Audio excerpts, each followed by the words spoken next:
A little girl was lying in bed one night when she heard a tapping on her window. She was rather frightened, but she went to the window and opened it, telling herself that it was probably just the wind. But when she looked out, do you know what she saw? It was a little creature as black as soot, with bright yellow eyes, and it was sitting on a cat that appeared to be flying. "Hello," said the creature. "Would you like to come flying?"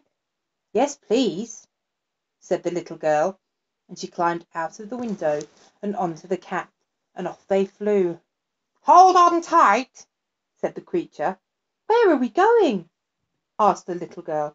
"I don't know," called the creature. "Who are you?" asked the little girl. "I haven't got a name," said the creature. "I'm just a fly-by-night." And up they went into the air, over the hills and away.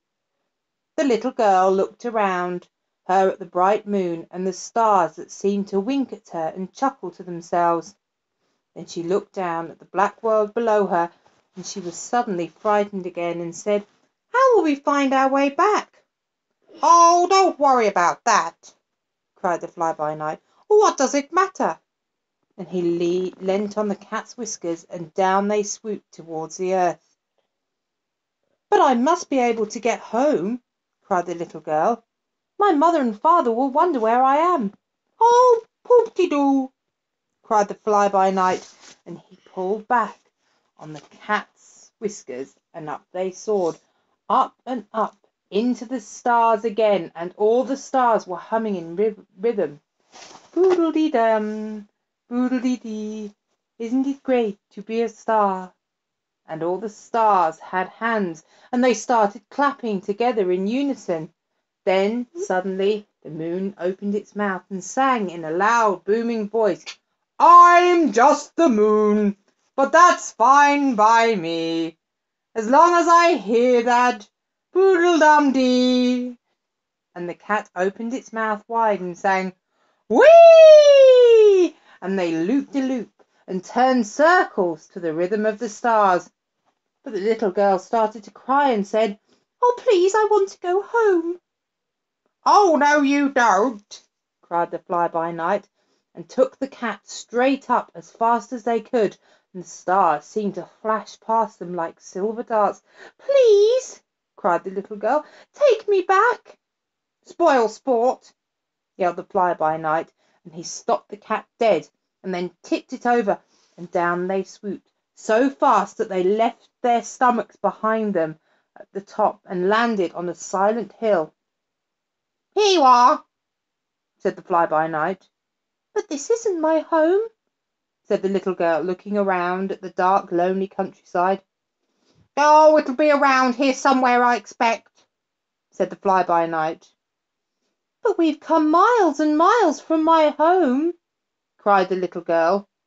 But it was too late.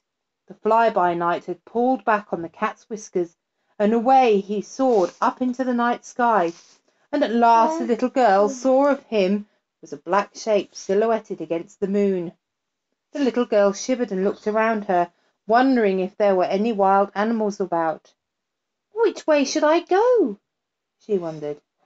"Try the stone path through the wood," said a pebble at her feet. So she set along the path that led through the dark wood. As soon as she got amongst the trees, the leaves blotted out the light of the moon. Branches clutched at her hair, and roots tried to trip up her feet, and she thought she heard the trees snigger quietly, and they seemed to say to each other, "That'll teach her to go off with a fly-by-night." Suddenly she felt a cold hand gripping her neck, but it was just a cobweb strung with dew, and she heard the spider busy itself with repairs tapping. "She went off with a fly-by-night." As the little girl peered into the wood, she thought she could see eyes watching her and winking at each other, and little voices you couldn't really hear whispered under the broad leaves, "What a silly girl to go off with a fly-by-night. She should have known better." Eventually she felt so miserable and so foolish that she just sat down and cried to a still pond. "Now then, what's the matter?" asked a kindly voice. The little girl looked up and then all around her, but she couldn't see anyone. "Who's that?" she asked. "Look in the pond," said the voice, and she looked down and saw the reflection of the moon smiling up at her out of the pond. "Don't take on so," said the moon. "But I've been so silly," said the little girl, "and now I'm quite lost, and I don't know if I'll ever get home." "You'll get home all right," said the moon's reflection. "Hop on a lily pad and follow me." So the little girl stepped cautiously onto a lily pad, and the moon's reflection started to move slowly across the pond and then down a stream, and the little girl paddled the lily after it. Slowly and silently they slipped through the night forest, and then out into the open fields. They followed the stream until they came to a hill she recognized, and suddenly there was her own house. She ran as fast as she could and climbed in through the window of her own room and snuggled into her own dear bed. And the moon smiled in at her through the window, and she fell asleep thinking how silly she'd been to go off with the fly-by-night.